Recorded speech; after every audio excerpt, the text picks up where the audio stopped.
And would you be targeting microloans or farmers in Africa? Would you be targeting expats that are getting paid in New York? Exactly. So it's a fair question. Everybody talks about how Kenya is one of the two sub-Saharan African countries where over $1 billion in remittances comes in each year.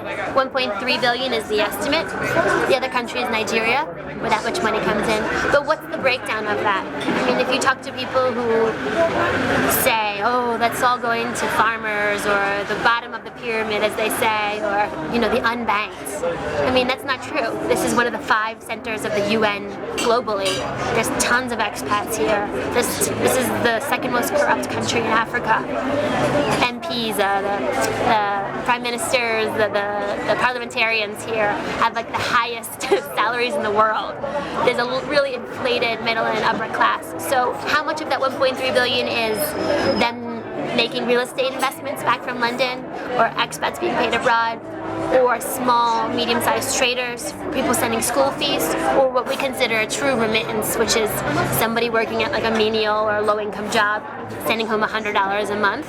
That's the average, $100 coming home every month to help support their families on basic cost of living. We don't really know the answer to that. We have some ideas that we're testing out now with some focus groups in London, which is the second largest diaspora community. So we're testing it out, we're thinking about it, but I think that our platform will serve all 4 of those customer segments. Hopefully, as it grows in some of the other easier to target segments, it'll trickle down more to the lower income remittance providers. We're partnering with people like Capoche, or where they have wallets for simple feature phones to make it more attractive to that last customer segmentation.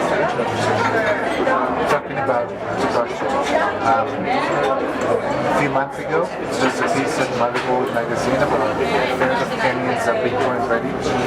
Yeah. That created a very big hype around the world about Bitcoin in Kenya. Is it a hype, or is it something that you think?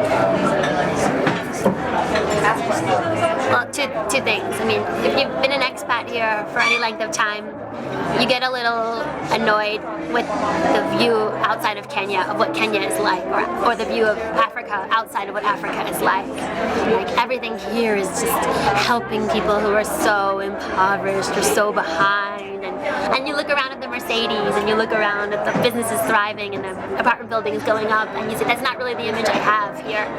So when you think about Kenya as being the place where we're going to transform Africa, I'm not naive enough to think that my one product can do something like that. I mean, people have been working on this issue for like decades.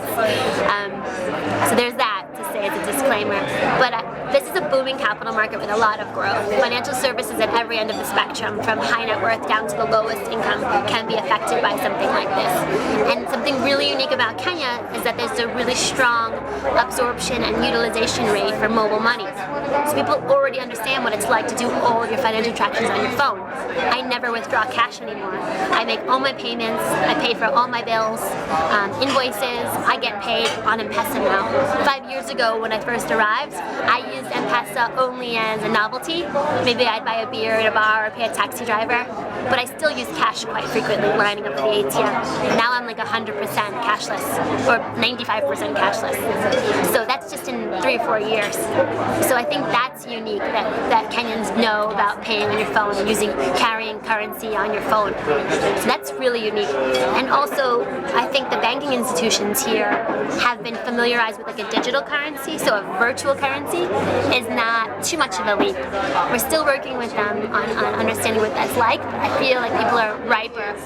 And the last thing is, there's no legacy banking system or legacy antiquated technology.